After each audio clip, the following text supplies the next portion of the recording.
Olá a todos, fiquem bem à vontade e sejam muito bem-vindos à conferência sobre linguagem corporal. Essa conferência é oferecida pelo site seduçãohipnótica.com.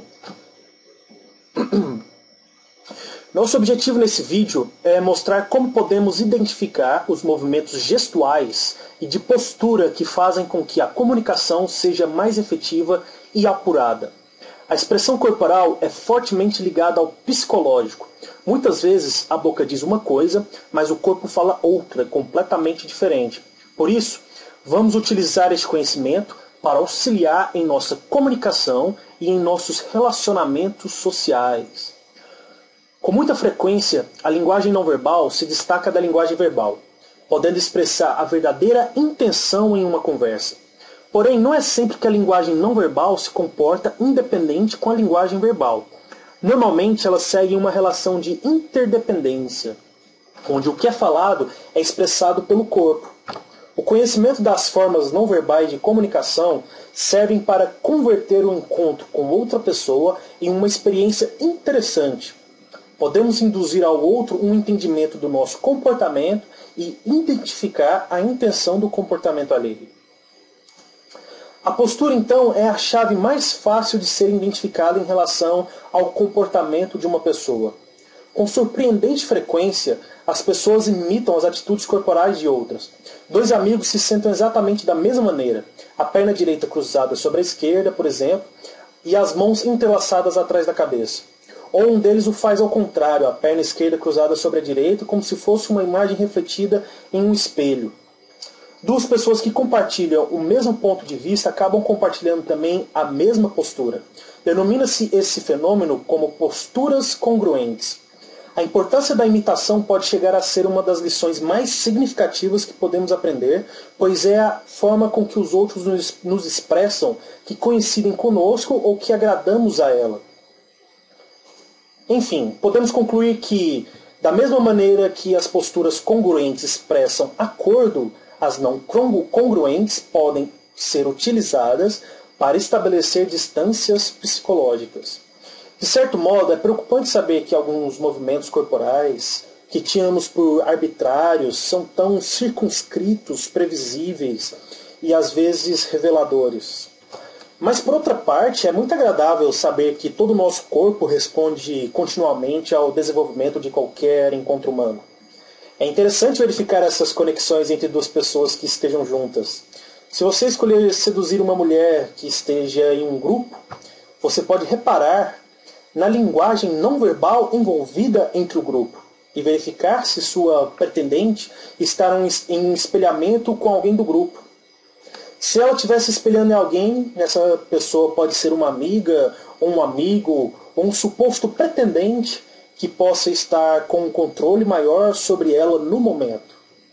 Identificando esses sinais-chave, você pode utilizar as técnicas de persuasão e espelhamento nos controladores para obter aceitação e construir o caminho para o seu objetivo de conquistar a mulher escolhida. No que diz respeito ao movimento corporal, não estamos associando com o simples ato de caminhar, mas sim com a maneira de como é feito o movimento do corpo ao caminhar, ou o movimento do braço e a mão ao estender-se para cumprimentar ou gesticular. O homem que habitualmente pisa com força ao caminhar nos dará a impressão de ser um indivíduo decidido. Se caminhar ligeiro, poderá parecer impaciente ou agressivo, embora como se o mesmo impulso o faz mais lentamente, de maneira mais homogênea, nos fará pensar que se trata de uma pessoa paciente e perseverante. O fato de levantar os quadris exageradamente dá a impressão de confiança em si mesmo. Se ao mesmo tempo se produz uma leve rotação, estamos diante de alguém garboso e desenvolto.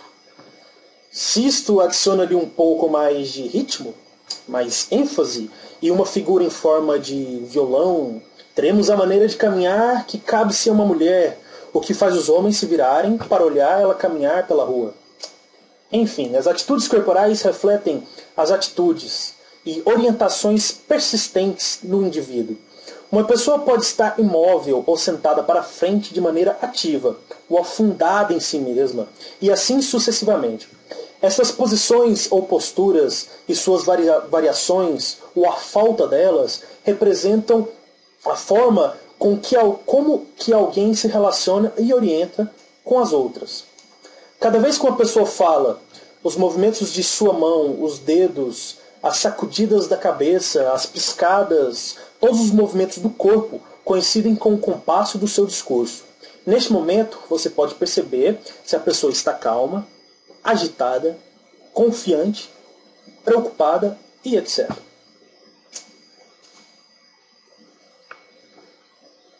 Nós sentimos muitas vezes, embaladas por uma música, um cheiro bom, algo que deixa água na boca.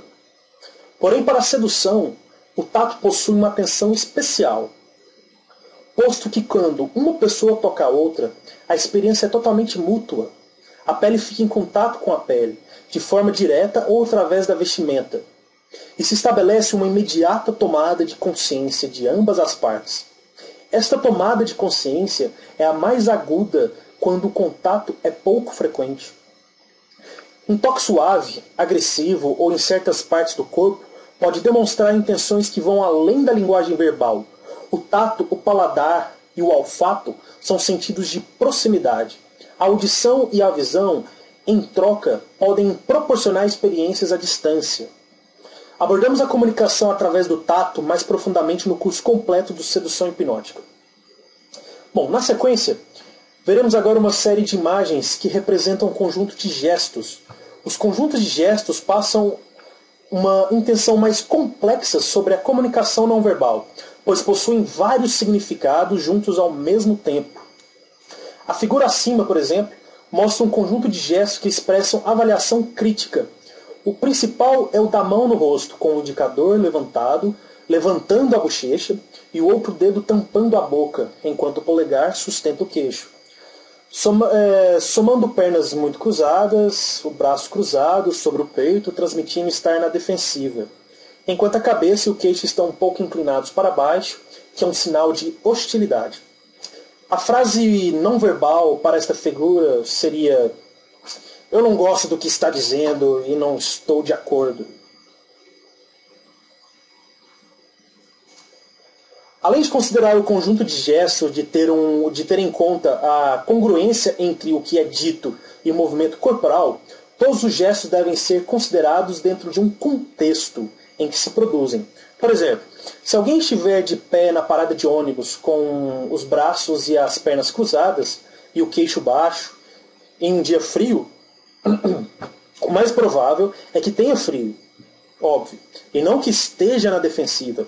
Mas se essa pessoa faz os mesmos gestos quando está sentada em frente a um homem com uma mesa entre os dois, e esse homem está tentando convencer o outro de algo, de lhe vender uma ideia, um produto ou um serviço, a interpretação correta é que esta pessoa está na defensiva, insegura e com alguma atitude negativa.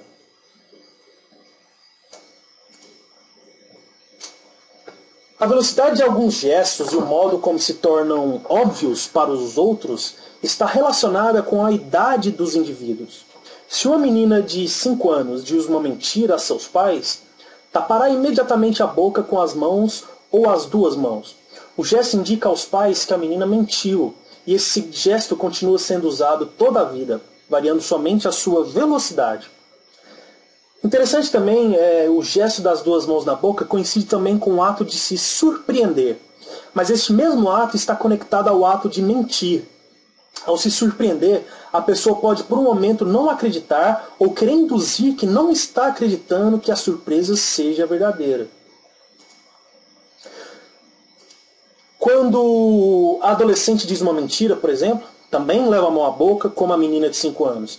Mas em lugar de tapá-la bruscamente com as duas mãos, seus dedos como que roçam sua boca, numa tentativa de disfarçar a intenção, a indicação de mentira.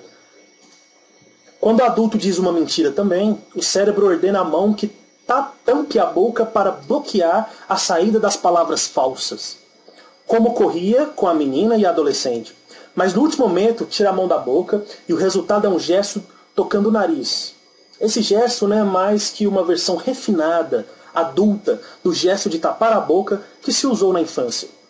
Isso serve de exemplo para mostrar que quando um indivíduo se faz maior, muitos dos seus gestos se tornam mais elaborados e menos óbvios. É mais difícil identificar as atitudes de quem os faz. O encontro de um momento fundamental da conversa e, a partir dele, desencadeia-se uma série de estratégias através de sutis negociações não verbais, que tem lugar nos primeiros momentos. Os primeiros 15 a 45 segundos são fundamentais, já que representam a afirmação de uma atração na comunicação. Por isso, agora vamos entrar nos territórios e as zonas.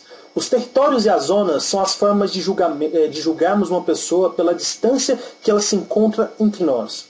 Por exemplo, pela imagem a seguir podemos ter essa descrição, esse exemplo. A zona íntima, por exemplo, de 15 a 45 centímetros de distância, é a mais importante e a que a pessoa cuida como sua propriedade. Só se permite a entrada aos que estão muito perto emocionalmente da pessoa, como amantes, pais, filhos, amigos íntimos e parentes.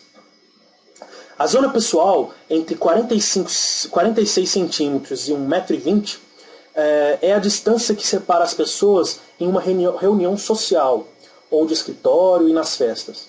A zona social, entre 1,20 m e 3,60 m, essa é a distância que nos separa dos estranhos, do encanador, de quem faz reparos na casa, dos fornecedores, das pessoas que não conhecemos bem. E a zona pública, a mais de 3,6 metros, é a distância cômoda para nos dirigir a um grupo de pessoas desconhecidas. Embora toleramos intrusos na zona pessoal e social, a intromissão de um estranho na zona íntima ocasiona mudanças fisiológicas em nossos corpos. Por isso, rodear com braços os ombros de alguém que se acaba de conhecer, embora seja uma maneira muito amistosa, pode fazer com que a pessoa tome uma atitude negativa em relação a você. A distância normal para observar entre habitantes urbanos é de 46 centímetros.